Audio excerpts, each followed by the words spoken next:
Hey, here's how you submit to the Dropbox. So if you're in content and you have something that needs to be submitted to a Dropbox, like this order of operations assignment, you want to complete the assignment first on a piece of paper, or you can print it out. And then you either need to take a picture with your Chromebook or scan with your phone using the CamScan app. And then what you need to do is you need to save it to your computer. If you do the CamScan app, you can always email it to yourself to get it onto your computer.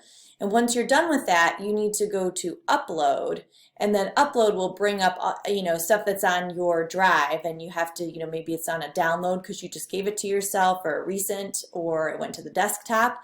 Then you need to click on whatever one you need to do and hit choose, and then it will pop up in here, and it will also send you like an email that says you have been successful in submitting your item to the Dropbox.